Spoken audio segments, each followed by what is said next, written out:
So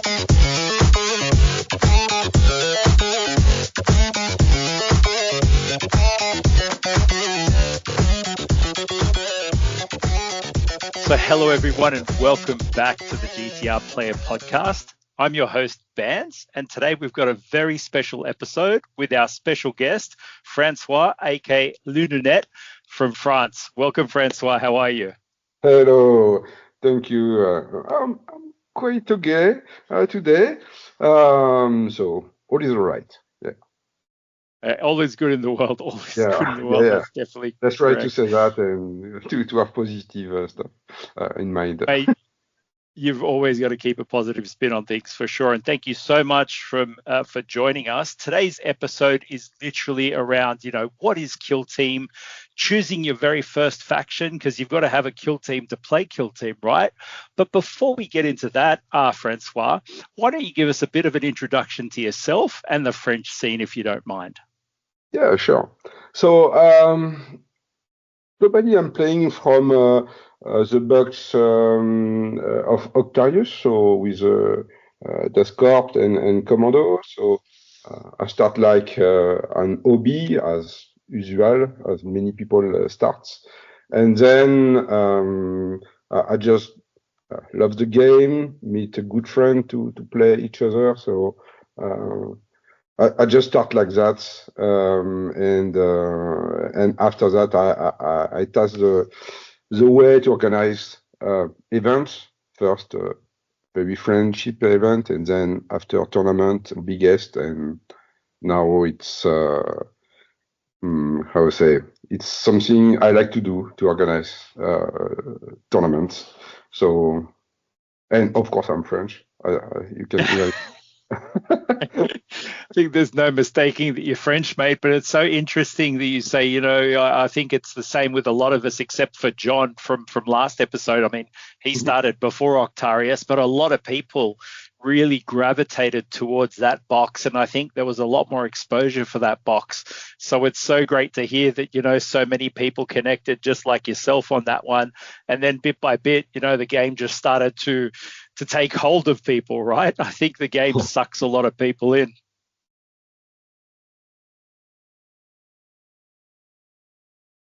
Yeah, so Yeah. Francois, tell Yeah. us, Octarius happened, you started playing with your friend, and Yeah. now what are you doing in the scene? You mentioned you're organizing a few events and so forth. How long have you been doing that for? Yeah, I think now my time is more spent in the part of organized events than playing, but I try to fix that because, of course, playing the game is the key stuff to know what you should do or not, and what is the quality or not. So yeah. So we, for example, for the French scene, we from now 3 years we are organized one French championship. So it's like a national event. So we have formed a group of TO or French TO to just standardize a little bit the rule packs, to have the same rules like 2 hours to play, like the decision of rules, etc. To offer a very good experience to French guys. So we start like with 4 steps with one final. So basically, you are running the 4 events, you are earning points. We are taking the top 8, and we organize one final of like 3 rounds for top 8. And the last Nice. and the first is a French winner of the year. And also we got a golden ticket, so we start with like 2 golden Yep. ticket and to participate to the World Championship. So it is our mission to do that every year. So now we have 12 steps, so 12 tournaments and then one final. So it started working very well because we know well each other. We are welcoming new TOs, and yes, very a good job we are doing all together on that. Yeah, that's great. It's really good to hear that you've stuck with the same kind of format, and that's actually given you structure to build upon. I think in a lot of instances, when people are passionate about games, structure's something that's missed. So it's great to see that you've been doing it for so long and it's coming into formation, and now new players, new TOs are joining, and they're basically, fitting into the mold to help drive a bigger community. I think that's fantastic. Yeah, and we have already a good interaction. So we are some people can propose some ID. We can vote and agree about all of us. And yeah, it's very good, a good band set. And I think we are doing a good job all together. And it's very pleasant to some people to Atlanta anyway. So this year we got 4 French Mm-hmm. regarding the final, and also 1 golden ticket I provide during my tournament in Paris. Yeah, nice one. So a total of 5 people from France attending World Championships of Warhammer? 4. 4, sorry, my mistake. 4 in No total. problem. 1 on my tournament and 3 during the final. And tell me, you've got some really quality players coming out of France, right? I know for a fact Ligerian's a really solid player. Who else is attending? Let me refresh everything because we have done some move for the golden tickets because the price is quite difficult to afford sometimes for some players. So Yeah. and our mission is to send 4 guys. So we have Flavien, we have Clément, we have Rémi, of course, Rémi, always on the top. Yeah. And let me find the last one. I just miss his name. So sorry about because That's okay. for example, Augustin get one, but he will not attend. Yeah. Yeah, so we have done some move to make sure we can have a good representation there.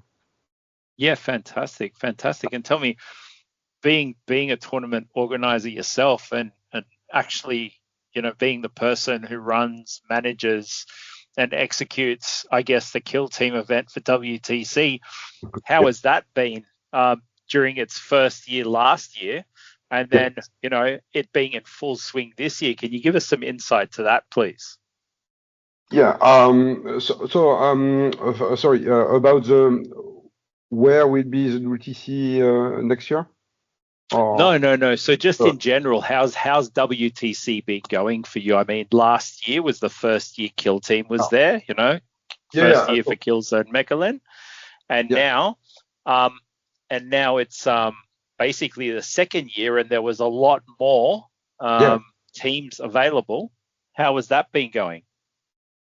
In 2024, it was our first try. So of course, I've worked a lot to prepare that and to offer the best experience we can with the budget we have. And so, but anyway, we got 14 teams and like 40 players for the single. So it was already for me a success because I was no clue about the first time who will attend, etc., etc. And the magic behind that was you are talking during years with some people on Discord, and one time everybody meet at one place, and it was very, very friendly, and and part of the success of the event is of course the players, because of course us we train to bring all the necessary things to have quality, to have something running well. But the community is very the big part of the event. Mm. And for example, for this year, I well, So it's my retrospective regarding to travel to go outside the French tournament, for example, to go in UK, to go in other country to play a kill team, and basically with some group of players like Rémi, for example, or Papa Matt, we are going to a tournament of during 2 days. Okay, so of course we are sleeping one night at minimum in the country. Okay, and in many cases we didn't. So the tournament is end of Saturday. So we are going to a restaurant, for example, but nothing really happened between all players, meeting them in one place and just have time to discuss. Because during tournaments it's difficult to exchange really.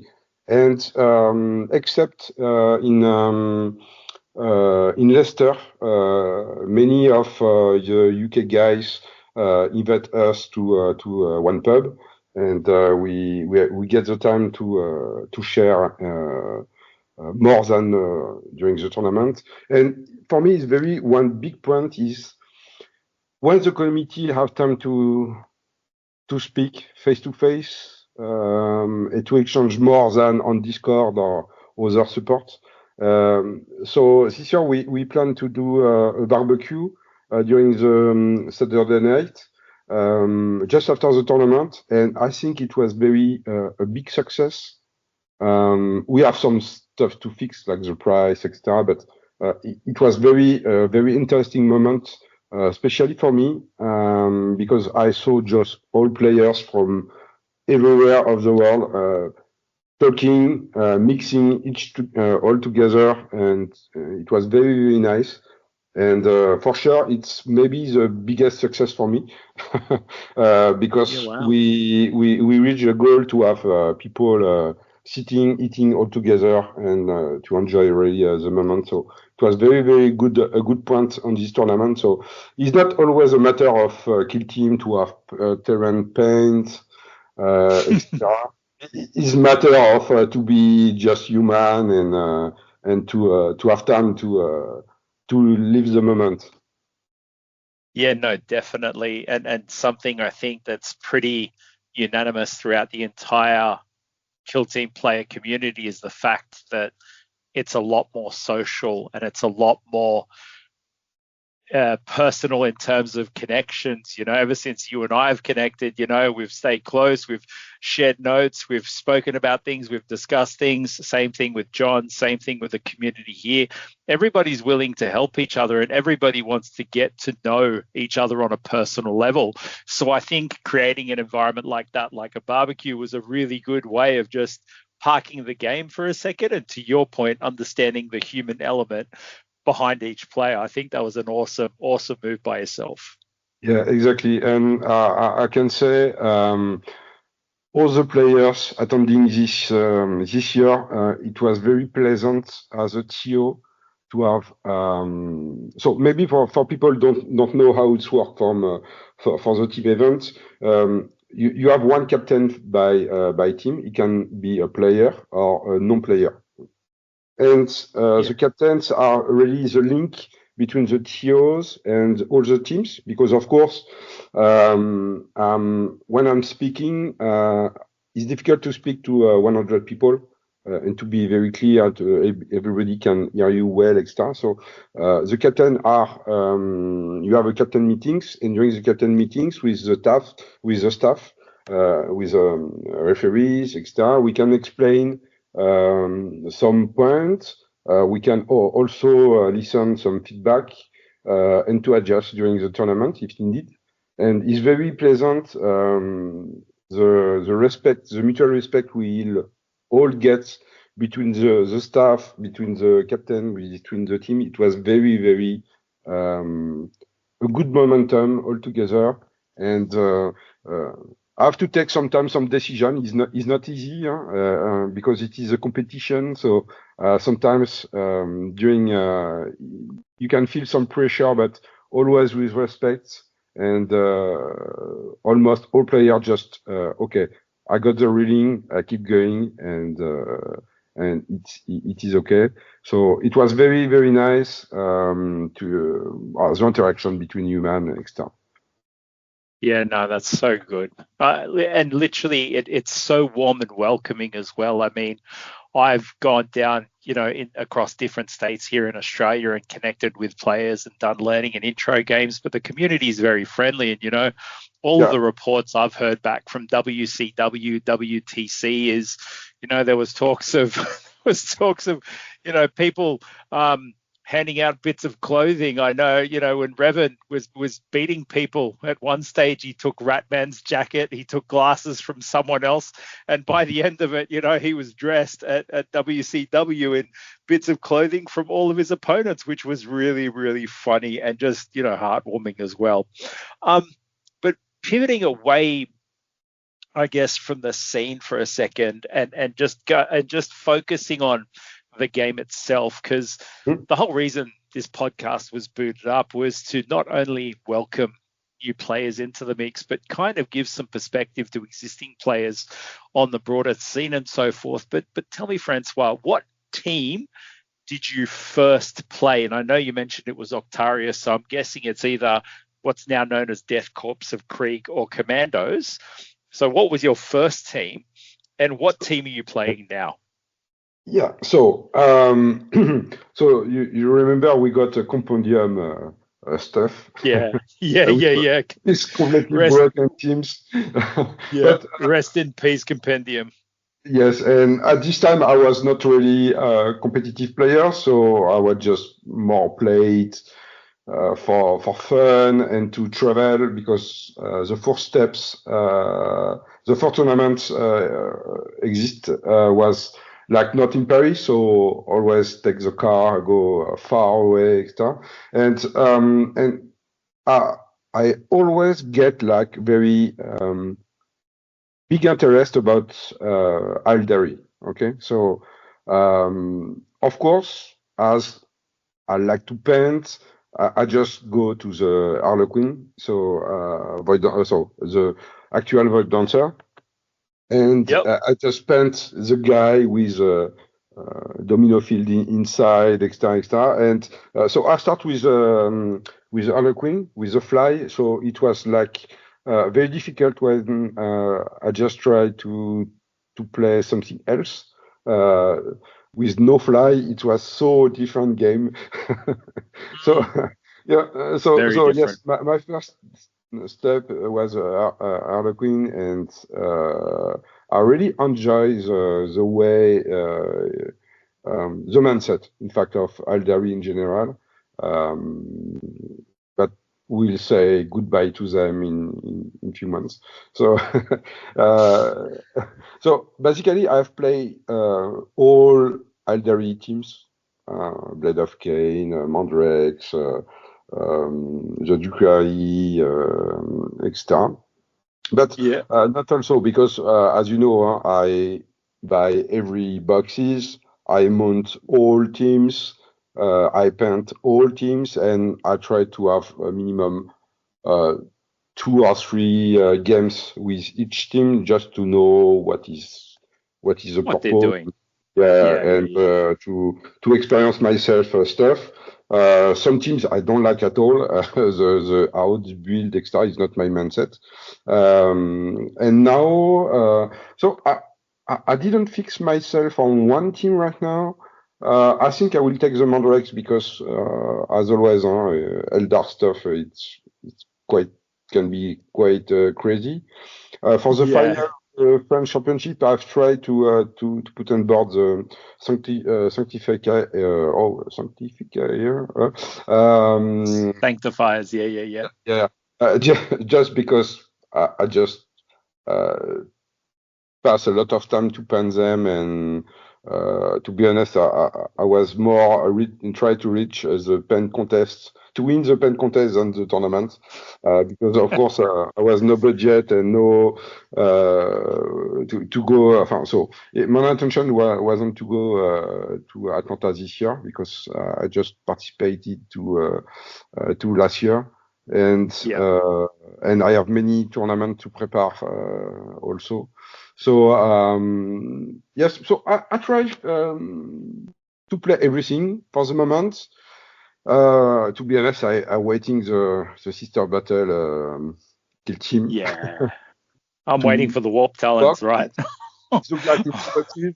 So I would like to know exactly what this girl's doing. Yeah, I'm quite. I would like to have. Yeah, Intrigued. yeah, yeah. Yeah. And Yeah. Yeah. I'm not too like elite. I don't like really elite team. Well, Um, yeah.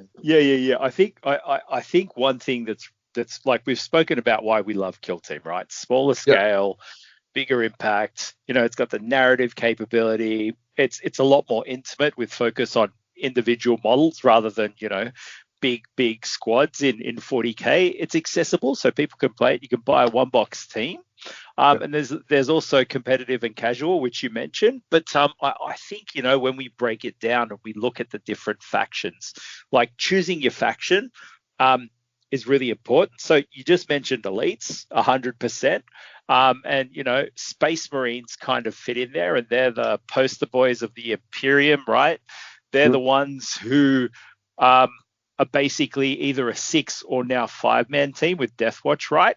And then we've got Necrons, part of the Xenos race. We've got Orcs. You mentioned Eldari. We've got Tyranids, and then we've got Chaos, right? And then yeah. outside of those, we've got what I'd call sub-segment Imperium and sub-segment Chaos.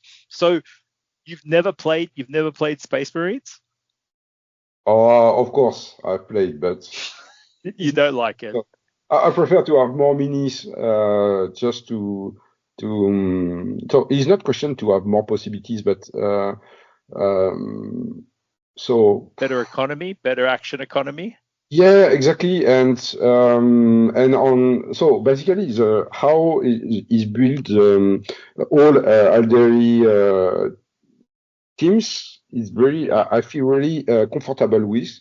It's like is you can have a good output of damage, but you are really squishy. So it's one way to work around the mission, around how you can mark point. Etc. It's not a question to go kill, and then you are you are managing Yeah, the mission. So it's now my so maybe I start to be a little bit old. So maybe I don't go like okay, let's kill everybody. Just think about yeah, what is a good move, which operatives you can lose without big impact, or how you can make worst the APL of the guy in front. So. Yes, it's more now. I'm looking more on team like that than brute force and extra. So, but look like the Death Watch or the Tyrannid. It is crazy to have only 5 models for me, but it's working yeah. well. Nah.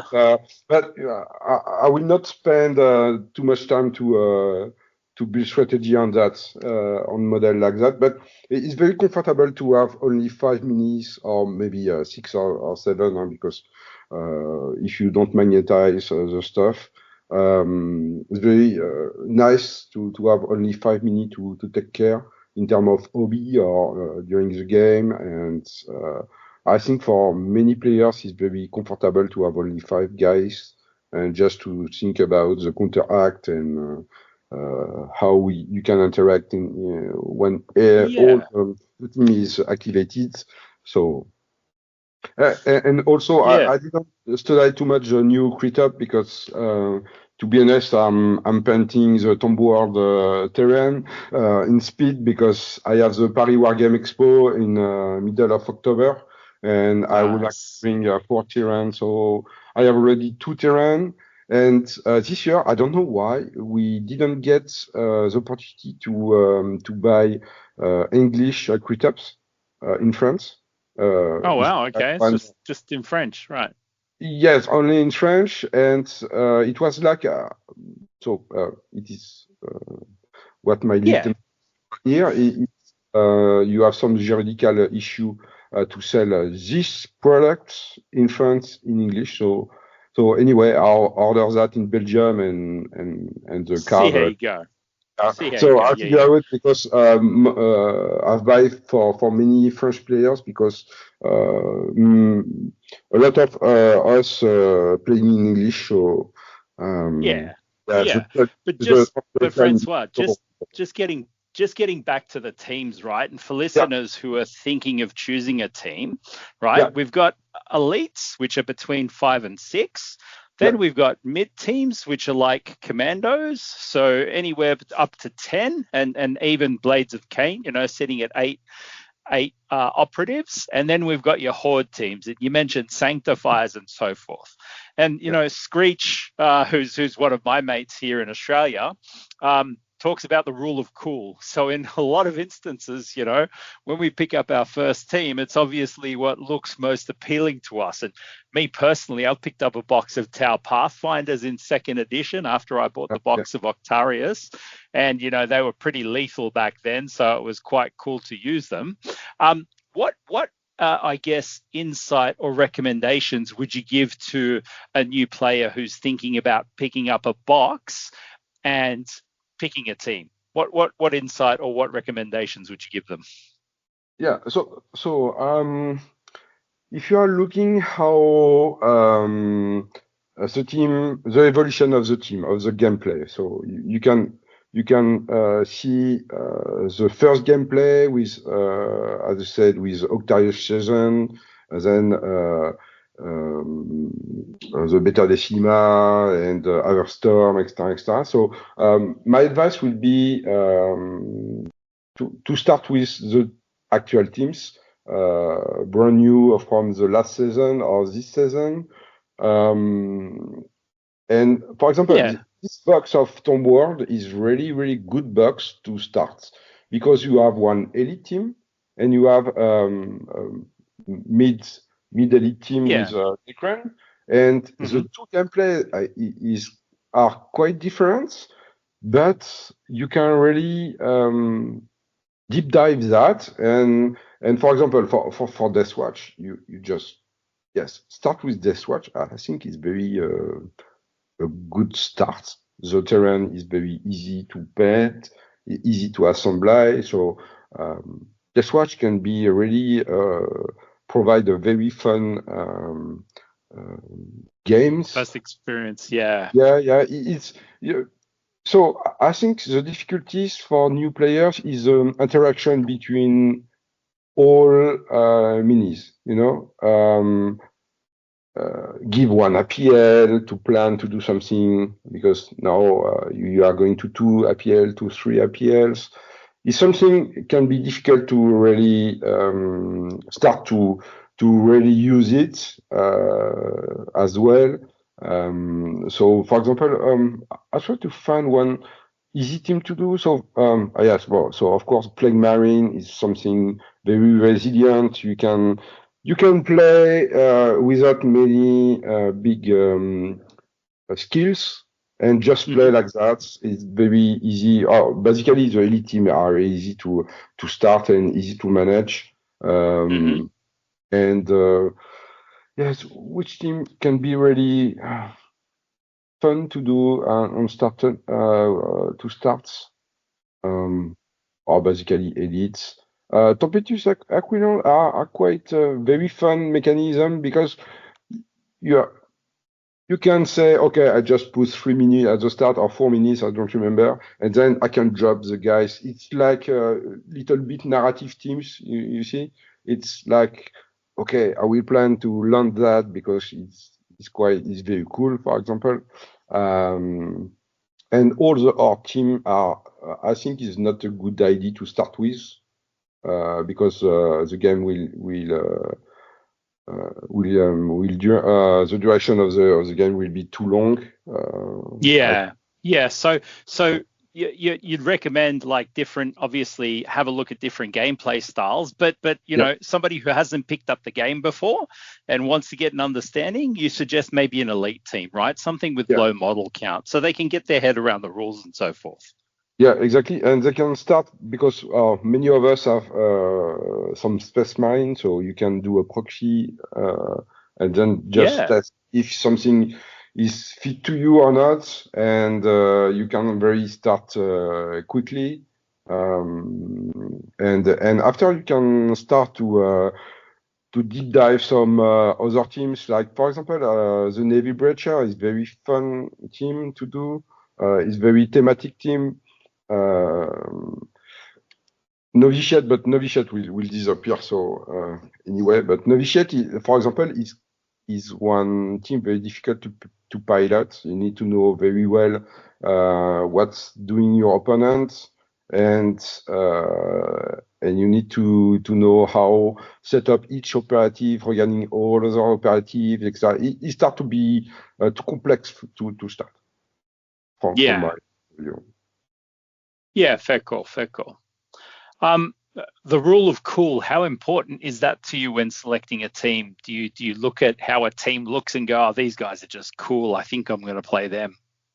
Yeah, so I think my first criteria is if the team looking cool from design, so the how to say the models, etc. If the models, if I like the models, I would just paint it and start to play them. It's very important part for me, and then I will figure out because I have some experience now, so I can figure out with some teams. Um, uh, but yes, I'm so I don't try to play like the top tier list team is not on my mindset. I just want to take one team, will fit to the design of the team, and just try to do something with. It's very important for me to don't look at the tier list. To be honest, I don't really care about this type of stuff. It is interesting to see how the team is filled by players, but for me, I just want to take some good time. Even I'm losing or winning, is not really a matter for me for the moment.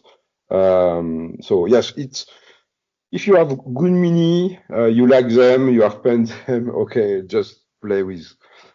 It's very my criteria. It's if the design of the team is fit to me, I can play with everything.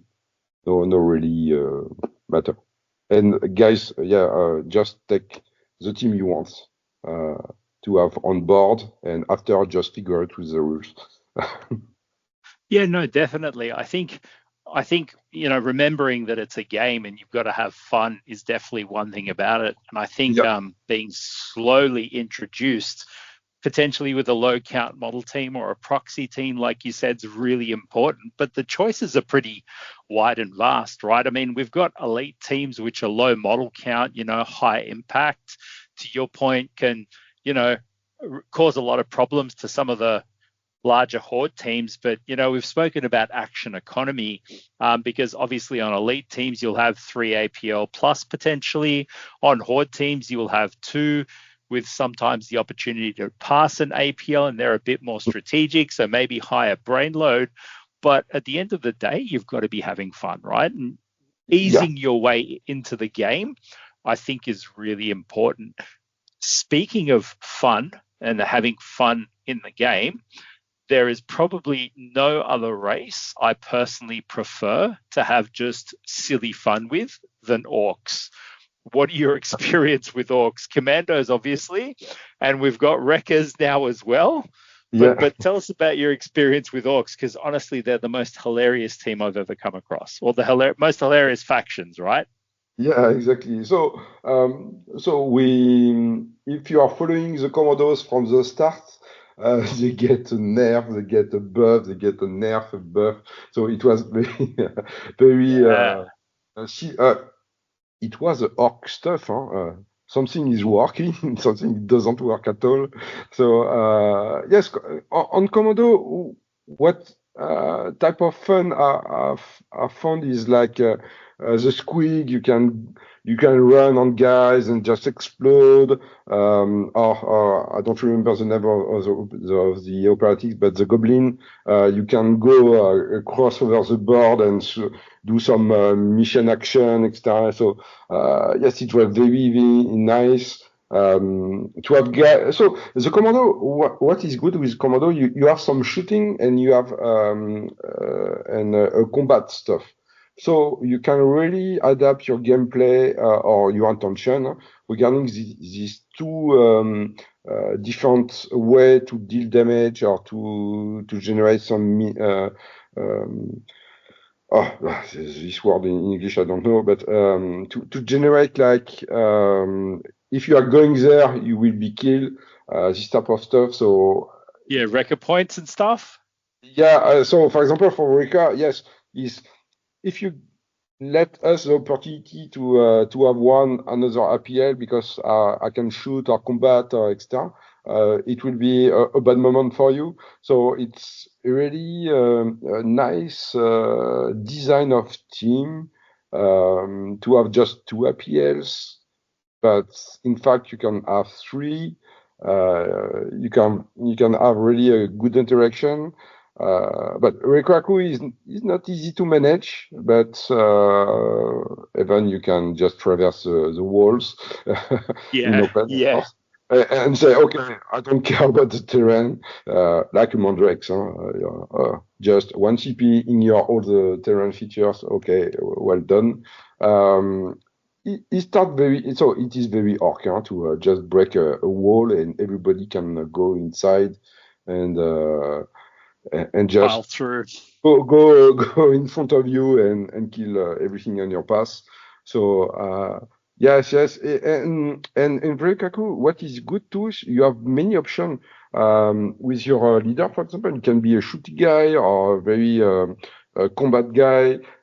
You can have two heavy weapons. So yeah, you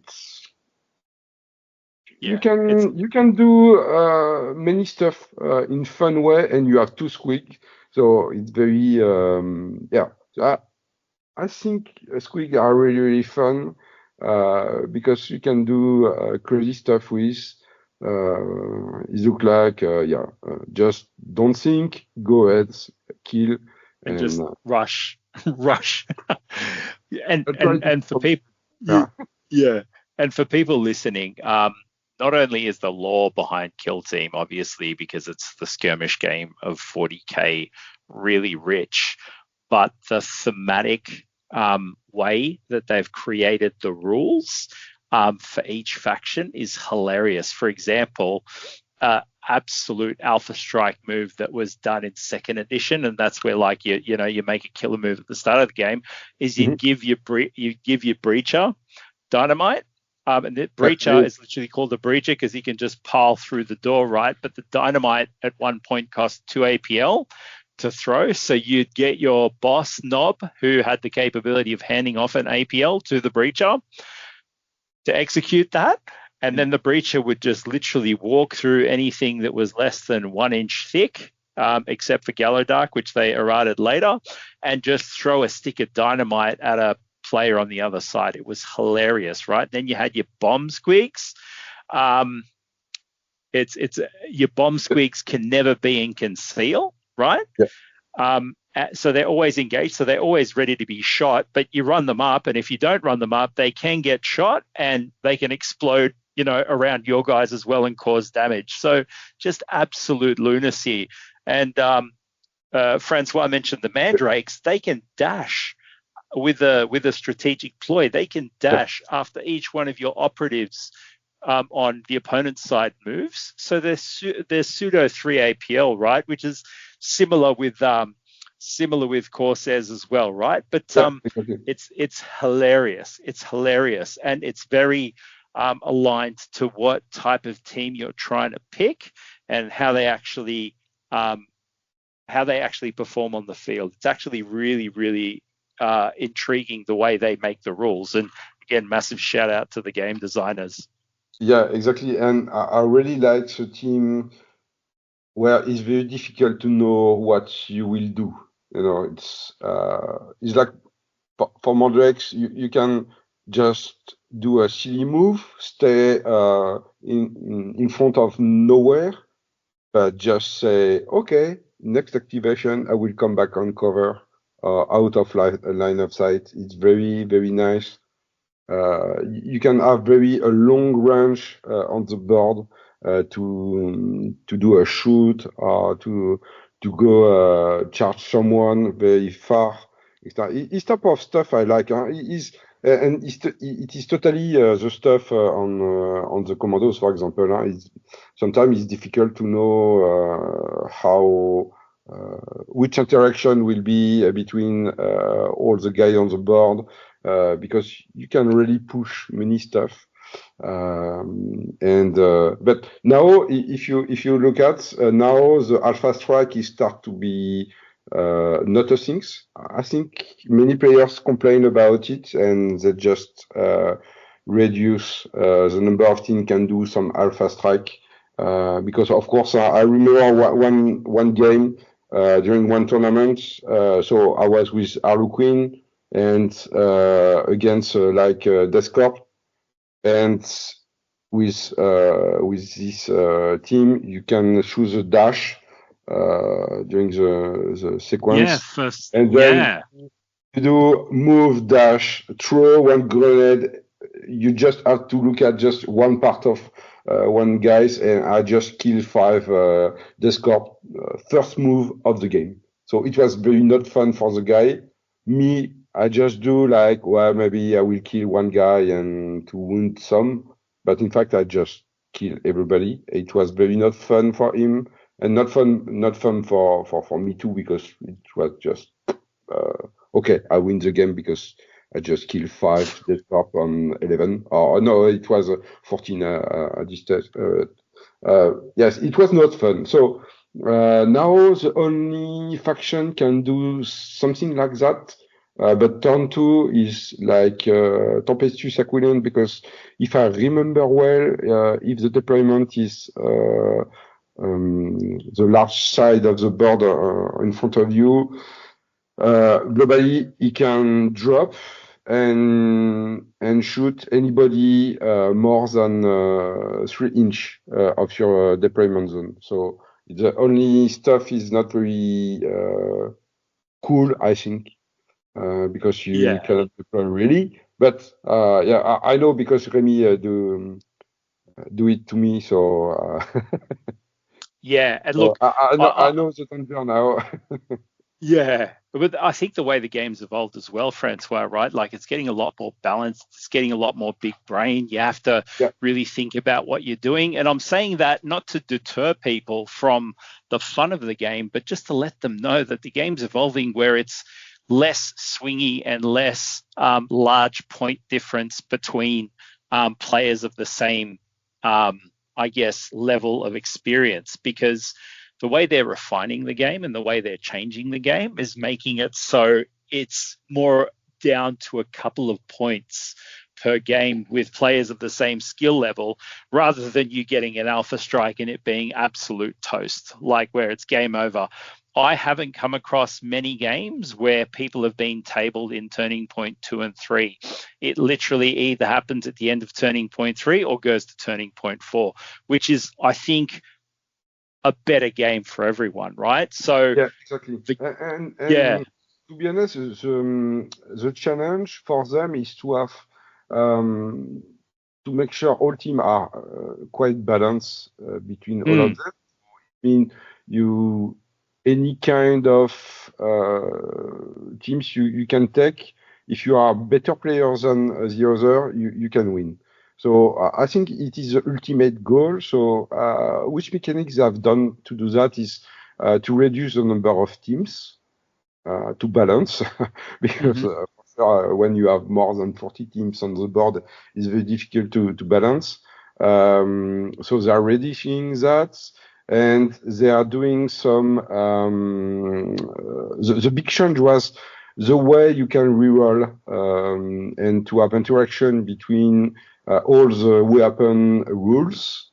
like Sever, etc., etc. So now you can't have like you can reroll everything and get full hits easily, etc. So they've done some mechanisms to make sure people can't every combat or shooting just roll everything in one way and to stack rules on rules on rules.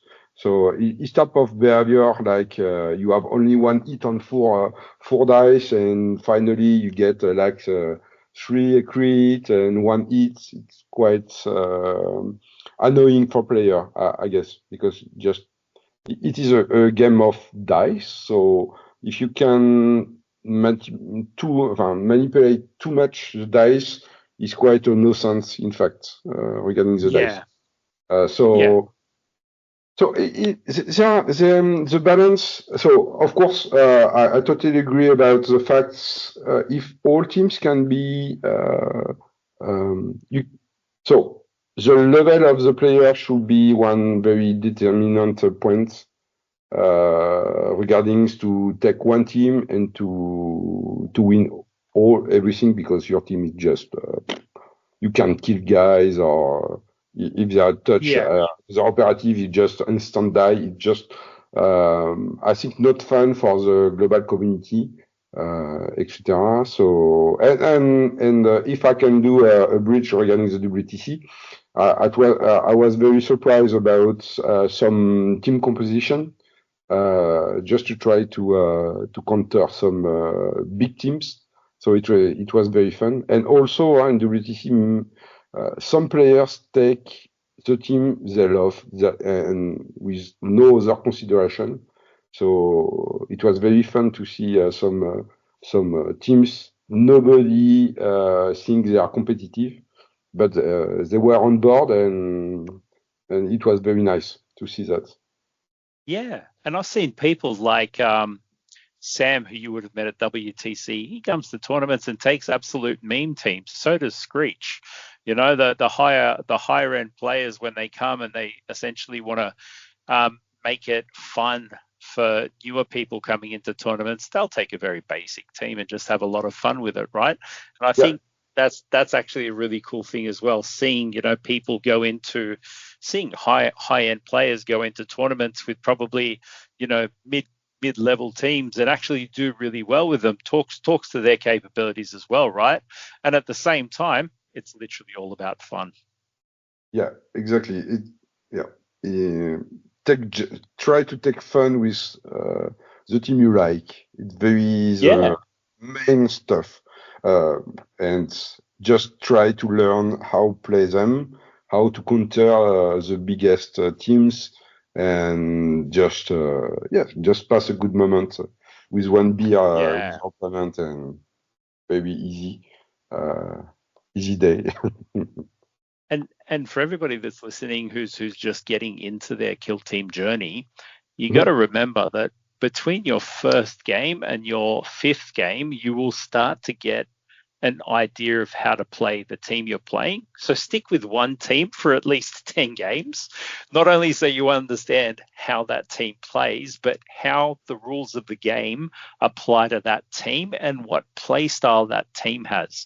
And when you've played that team for at least 10 games, right, you'll start to understand not only how you should be playing them, but how you should be playing against them if your opponent fields that team as well. And then you'll start to get a hold of how to play against horde teams, how to play against elite teams, mid-sized teams, and even toolbox teams, right? Because we've got a couple of those, Francois, right? We've got inquisitorial agents, and we've got Warp Coven, and Warp Coven are in their sunset phase, right? But the reason why we call them toolbox teams is because you can mix and match.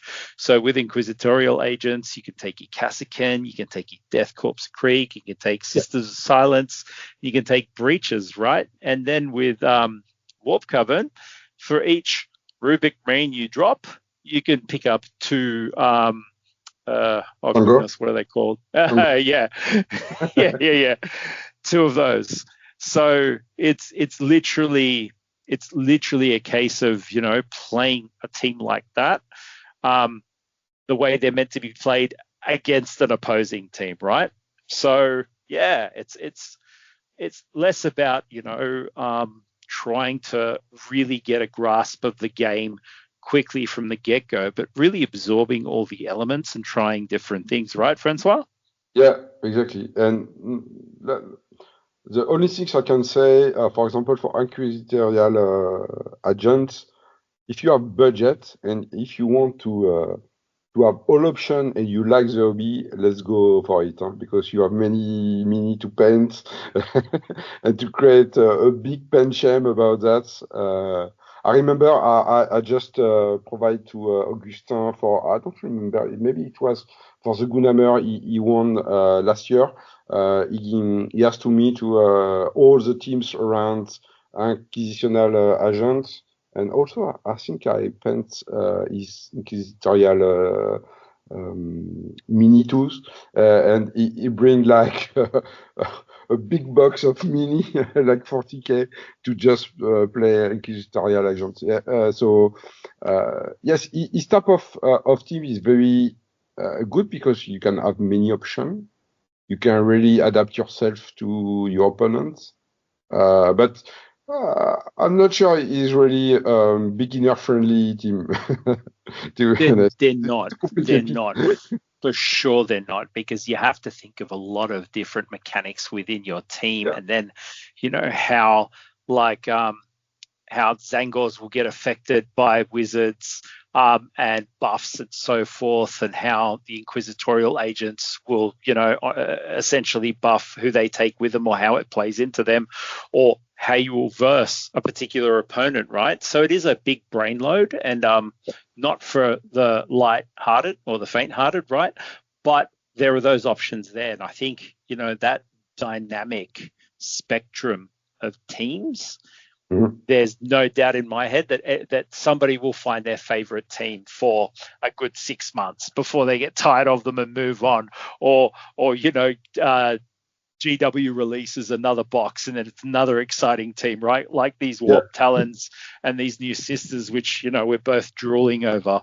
But that's the thing, right? Kill Team, whether you're playing it competitively, whether you're playing it casually, whether you're playing it socially, it's got so much to offer, not only from a team perspective, but terrain, which we'll definitely touch on in another episode. yeah, exactly.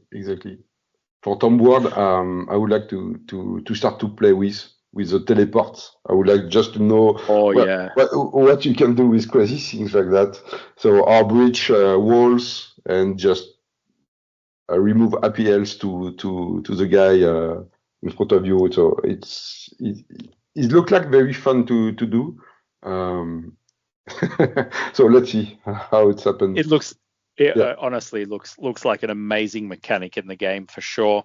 I think there's a lot of potential, and we saw some leaks of split game boards, right? Open and close quarters in Tomb World. So I'm personally excited to see how that pans out and unravels, right? And then again with the final boss that's coming yeah, yeah, that's yeah. coming in another box now. I'm super excited for I that, yeah, I think it will be like maybe a narrative box for with sure. all the rules. But it's not usual to have one big mini like that with one book. So maybe it will be just a sheet or something like that. But it looks like it's come from one book. So maybe in the book of the last box for this season. But for sure, in any case, I will buy the box for the hobby because I found the mini really cool and many Yeah. possibilities to have some ambience, to create ambience about. So yes, I'm quite excited about the value they are doing, and I would say I think the new Kill Team team in Game Workshop doing a really good job. I Yeah. know and I hear there are many interaction with communities to look at the direction, to look at what is good, what it can be improved. So I think they are doing a very good job to make the game a very enjoyable to play. Even you are starting the game, even you are a very competitive player. So I think this game will be a very big success. I think it's already one big success. Huh? I think they didn't expect it's huge. Yeah. I think they didn't expect in terms of strategy how kitting can grow and be big. For example, one really something stuck me to try to play to 40k. It's the number of minis, the change of rules can just too much. Yeah. Can change everything. So, for example, they have done like the Imperial Knight faction. So basically, you have three big guys with some small guys. So it's quite affordable. It's very competitive because you have some terrain abuse you can do, etc. But outside of that, if you love Astra Militarum, you are just fucked. And you have worked 1 year to build everything, paint everything, and start to play with. The mindset is quite different. Basically, in France, we are trying to make some rules regarding the price of each. When you are splitting one box, for example, personally, I can do it because when I buy a 20 box, I have 40. Yeah. You've got what you need. Yeah. And then I just say, okay, guys, the price will be 35 because 35 euros or 40 now because the box start to be the price of the box start to be more higher. But, for example, all teams 40 euros. It's very affordable for many of guys. And 40 euros, it's not a big price to start or to get one team. So it's very nice, this principle. And now you don't have many teams need to have 2 boxes now. Yeah, nah. They understood it's very something not good for the community. Like, for example, the Warp Coven is very difficult to get the team. Multiple boxes. Some of these toolkit boxes definitely exactly. are a bit more of a barrier to get. Yeah, for sure. And hey, Francois, I'm so sorry. We're just coming to the top of the hour. Before we conclude the episode, is there anybody in the French scene or any communities in France you want to shout out before we wrap up for the episode? So many people to thank you, etc. I would like to just thank you all guys working for the community every day, take their free time to start to do events, or to just start to create community in their own city, etc. So just thanks guys, because it's very good for us to have players enjoying the game and to see players growing. And maybe one thank you again to all WTC teams come to the event. It was a nice moment, and thank you because you are a big part of that, of the success. So thank you guys for all of that. Yeah, no, that's fantastic. It's definitely about the community, isn't it, Francois? Well, thank you so much for taking an hour out of your day to spend with us and share all of these insights. I think for everybody who will be listening to this, it's a wealth of information and also a warm welcome, not only to the game, but the community. So thank you so much, Francois. Thank you to receive me and to think about me to do some interesting subject together. Always a pleasure, you know. Anytime, mate. It's an absolute pleasure. You've been a friend for so long and an invaluable member of the community. Well, everyone, thank you so much for joining us today. It's been an absolute blast. I hope it's been interesting for you, and we look forward to having you on the next